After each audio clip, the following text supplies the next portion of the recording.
Chruścice. Nazwa naszej wsi zmieniała się w historii parę razy. Jeszcze częściej zmieniała się jej pisownia. Chruścice, Krościce, Chroszczyc, Krostic, Rutenau. Dzisiaj będzie o nazwie naszej wsi. Do XVIII stulecia w zasadzie nie istniały żadne ogólne reguły pisowni i ortografii. Każdy, kto umiał pisać, pisał tak, jak to sam uważał za poprawne. Pierwszy raz nazwa naszej wsi pojawił się na dokumencie lokacyjnym z 1268 roku.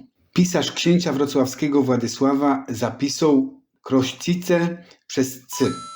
W dokumencie z 1286 roku zapisano Krosecz, w roku 1300 Kroscici, a w dokumencie z 1342 roku nazwa naszej wsi zapisali jako Kroscicz. W roku 1375 odnotowano Stanisława sołtysa z Krossicz. Paul Kopka w artykule Die Ortsnamen des Kreises Oppeln im Wandel der Jahrhunderte analizuje pisownia nazw rozmaitych miejscowości powiatu opolskiego. Dla naszej wsi podawał następne przykłady rozmaitej pisowni. W 1387 roku Krossicz, w 1420 roku Krossicz, w 1612 zapisano nos jako Krostic, a w 1687 roku jako Chroscic. Kolejne wersje pisowni nazwy naszej wsi spotykamy w Urbarzach. W 1532 roku mamy Krostice, a w 1566 roku Kroszticza. W innym artykule wymieniający wsie powiatu opolskiego, spisane w roku 1644, widzimy Krosticz. Jest inna pisownia erneut w archiwum w Pradze, gdzie w dokumencie z 1688 roku zapisano Krostis. Kataster karoliński, spisany w latach 1722-1726, prezentuje kolejną wersję, Chrostic. Z dokumentu datowanego na rok 1765 odpisano nazwa Kroscic. W ilustrowanym rękopisie z drugiej połowy XVIII wieku pojawiła się jeszcze nazwa Kroscici. Na razie my nazbierali 16 przykładów odmiennej pisowni pochodzących z oryginałów zapisanych ręcznie. Każdy pisał jak słyszał, umiał i uważał za prawidłowe.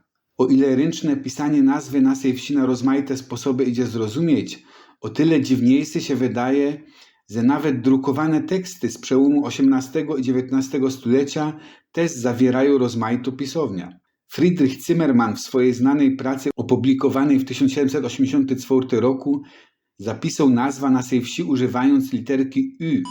W opublikowanym 20 lat później opracowaniu Weigela zawarte są te same dane liczbowe co u Zimmermana, ale pisownia naszej wsi zmieniono na Kroscic. Autor dodał jeszcze w nawiasie nazwa, jakie używają mieszkańcy tej wsi i zapisał ją trochę po niemiecku Kroscice. Przed rokiem 1820 pojawiła się nazwa Kroszczyc, którą w takiej pisemnej formie przyjęła się i została oficjalnie zatwierdzoną przez urzędy. Jak trafnie w swojej kronice zauważył Franek Sośnik, ta właśnie utrwalona pisownia obrazuje całą problematykę tej śląskiej wsi, którą często zmieniała przynależność państwową i której większość mieszkańców posługiwała się mową słowiańską, a urzędnicy przeważnie germańską. Do zapisu nazwy naszej wsi obowiązującego oficjalnie przez ponad 110 lat użyto znaków z dwóch alfabetów. Y występuje w alfabecie niemieckim, a Č ino w polskie.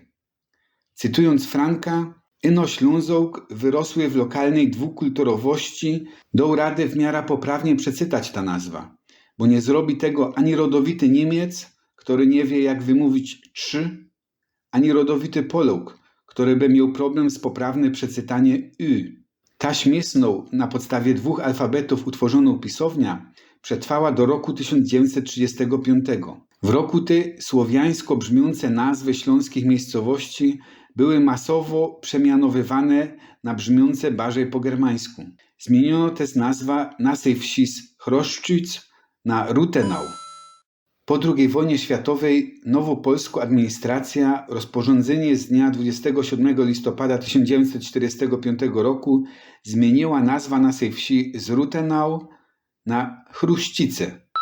Podobnie jak 10 lat prędzej jedna dyktatura, tak i teraz kolejną wymyśliła sobie nazwa, którą do tej pory nie była używana ani pisemnie, ani ustnie i była obcą zarówno dla niemiecko, jak i dla polskojęzycznych mieszkańców wsi. Choć ich przejrzał całe stosy dokumentów i opracowań, w których tysiące razy pojawiała się nazwa naszej wsi, ani raz nie noj takiej pisowni jak ją i chyba nie ją całe życie nasza wieś nazywał.